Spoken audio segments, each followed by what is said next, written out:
I welcome you to learn English. இங்கிலீஷில் பேசுகிறப்ப எழுதுகிறப்ப some any இந்த ரெண்டு வார்த்தைகளையும் அடிக்கடி யூஸ் பண்ணுவோம். சம் எங்கே வரும்? Affirmative or positive sentences. நார்மலாக ஒரு இன்ஃபர்மேஷன் கொடுக்குற மாதிரி ஒரு ஸ்டேட்மெண்ட்ஸ் அதில் சம் வரும். எனி அப்படிங்கிற வார்த்தையை எங்கே யூஸ் பண்ணுவோம்? கேள்விகளில் யூஸ் பண்ணுவோம், நெகட்டிவ் சென்டென்சஸில் யூஸ் பண்ணுவோம். இந்த ரூல் ஈஸியாக மனப்பாடமாகிற மாதிரி மாடல் சென்டென்சஸ் சம் யூஸ் பண்ணி எனி யூஸ் பண்ணி இந்த வீடியோவில் பார்க்க போகிறோம். I welcome you to this channel Sentax plus. English model sentences இருக்கிற வீடியோஸ் இந்த சேனலில் அப்லோட் பண்ணியிருக்கேன். ஒவ்வொரு மாடல் சென்டென்ஸையும் நல்லா அப்சர்வ் பண்ணி அதே மாதிரி நீங்கள் உங்களுடைய ஓன் சென்டென்சஸ் ஃப்ரேம் பண்ணி ப்ராக்டிஸ் பண்ணணும். That is the main aim of this channel. I have some flowers. என்னிடம் சில பூக்கள் இருக்கின்றன. நான் சில பூக்களை வைத்திருக்கிறேன். I have some flowers. இது ஸ்டேட்மெண்ட். ஓகே, ஒரு இன்ஃபர்மேஷன் கொடுக்குற மாதிரி ஒரு சென்டென்ஸ். நெகட்டிவ் சென்டென்ஸ் வர்றப்ப எனி வரும்.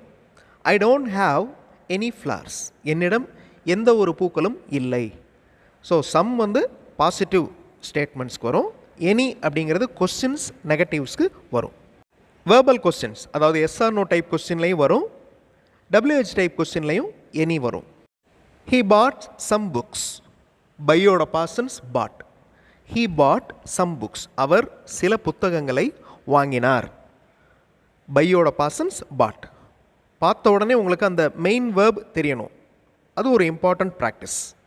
He did not buy any books. அவர் எந்த ஒரு புத்தகத்தையும் வாங்கவில்லை. ஒரு மாடல் சென்டென்ஸ் பார்க்குறப்பவே அதுலேயே நிறைய விஷயங்களை தெரிஞ்சுக்கணும்.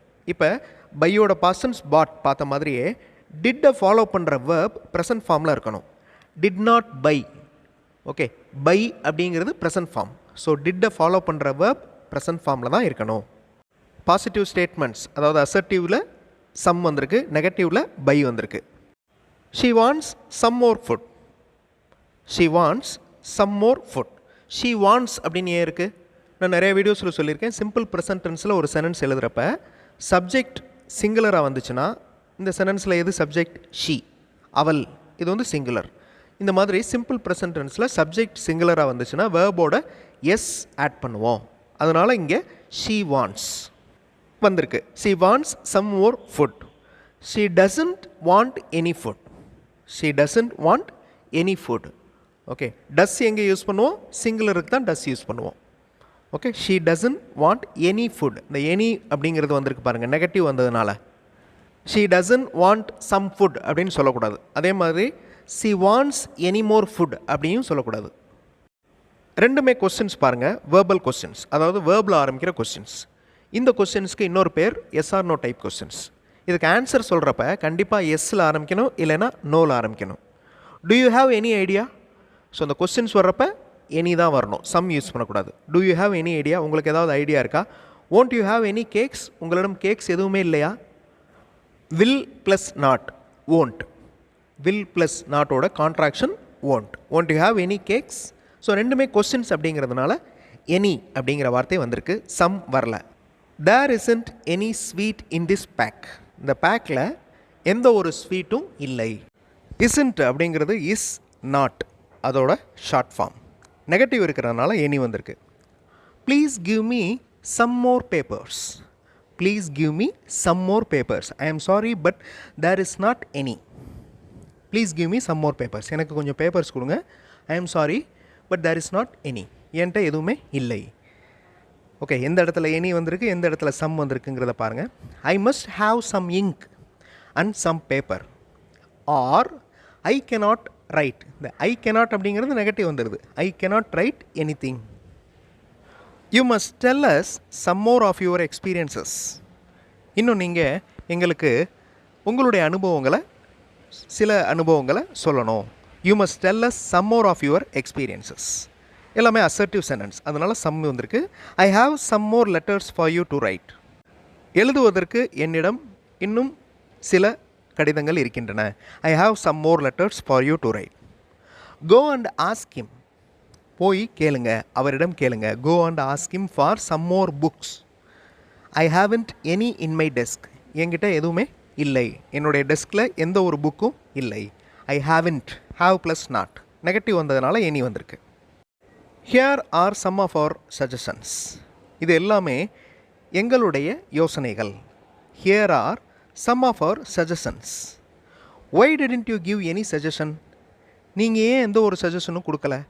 Why didn't you give any suggestion? இந்த இடத்துல கேள்வியாக இருக்கிறதுனால தென் நெகட்டிவாகவும் இருக்கிறதுனால any வந்திருக்கு.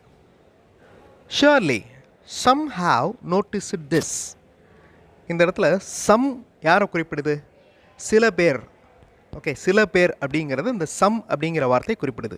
Surely some have noticed this. கண்டிப்பாக இதை சில பேர் கவனித்திருப்பார்கள். ஸோ இந்த சம் அப்படிங்கிறது சில பேர் அப்படிங்கிறத அந்த சென்டென்ஸ் அந்த கான்டெக்ட் பேஸில் அண்டர்ஸ்டாண்ட் பண்ணிக்கணும். சம் பீப்புள் அப்படின்னு சொல்ல தேவையில்லை, சம் அப்படின்னு சொன்னாலே போதும். அதே மாதிரி ஒரு கான்டெக்ஸ்ட், ஒரு கிளாஸ் ரூமை பற்றி சொல்லிகிட்டு இருக்கோம். அந்த கிளாஸ் ரூமில் some of them study well அப்படின்னு சொல்கிறோம். அப்போ அந்த இடத்துல சம் யாரை குறிப்பிடுது? மக்களை குறிப்பிடுதா? இல்லை, மாணவர்களை குறிப்பிடுது. ஸோ கிளாஸ் ரூமை பற்றி பேசுகிறப்ப மாணவர்களை குறிப்பிடுது. ஸோ இந்த மாதிரி கான்டெக்ஸ்டுவல் பேஸில் அண்டர்ஸ்டாண்ட் பண்ணிக்கணும். Surely some have noticed this.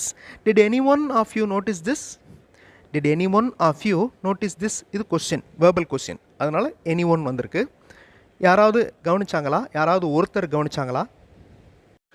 I want to select someone who is having interest. இதில் ரெண்டு சென்டென்ஸ் இருக்குது. அதை கனெக்ட் பண்ணுற வேர்ட் who. அந்த who அப்படிங்கிற வார்த்தை கேள்வி வாக்கியம், கேள்வி வார்த்தை, WH வேர்டு. ஓகே, இங்கே வந்து கன்ஜங்ஷனாக யூஸ் ஆகிருக்கு. I want to select someone who is having interest. Interest இருக்கிற சிலரை நான் செலக்ட் பண்ண போகிறேன். ஐ டு நாட் வாண்ட், இங்கே நெகட்டிவ் வந்தது. I do not want anyone, யாருமே எனக்கு வேண்டாம். Who is not having any interest. Who is not having any interest, அதாவது இன்ட்ரெஸ்டே இல்லாத யாருமே ஒருவர் கூட எனக்கு வேண்டாம். அகைன் ஒரு வேர்பல் கொஸ்டின். ஸோ இந்த வேர்பல் கொஸ்டின் எப்போவுமே மறக்கக்கூடாது. அதாவது இதனுடைய பதில் எஸ் அப்படின்னு ஆரம்பிக்கணும், இல்லைனா நோ அப்படின்னு தான் ஆரம்பிக்கணும். That is very important. Do you have any pen to write? உங்களிடம் எழுதுவதற்கு ஏதாவது பேனா இருக்கிறதா? Do you have any pen to write? I had some pens. என்னிடம் சில பேனாக்கள் இருந்தன. பாசன்ஸ், ஐ ஹேட் சம் பென்ஸ். நான் சில பேனாக்களை வைத்திருந்தேன். Now I do not have any of them. இப்போ என்னிடம் அதில் எதுவுமே இல்லை. Now I do not have any of them. So verbal கொஸ்டினுக்கு எஸ் ஆர் நோ அப்படின்னு ஆன்சர் ஆரம்பிக்கிற மாதிரி WH டைப் கொஸ்டினுக்கு எக்ஸ்பிளனேட்டிவாக சென்டென்சஸ் இருக்கலாம். ஓகே, வரிசையாக வாக்கியங்கள் இருக்கலாம். சிங்கிள் லைனாகவும் இருக்கலாம், இல்லைன்னா பெரிய பேராகிராஃபாகவும் இருக்கலாம் WH டைப் கொஸ்டின்ஸ்க்கு. அதே மாதிரி தான் வேர்பல் கொஸ்டின்ஸ்க்கும். பட் ஆரம்பிக்கிறது எஸ் இல்லைன்னா நோ அப்படின்னு ஆரம்பிக்கணும். சம் எங்கே யூஸ் ஆகும், எனி எங்கே யூஸ் ஆகும் அப்படிங்கிற எக்ஸ்ப்ளனேஷன் இருக்கிற மாடல் சென்டென்சஸ் பார்த்தோம். அடுத்த வீடியோவில் இன்னும் நிறைய இங்கிலீஷ் மாடல் சென்டென்சஸ் பார்ப்போம். தேங்க்ஸ் ஃபார் வாட்சிங் and thanks for your valuable support.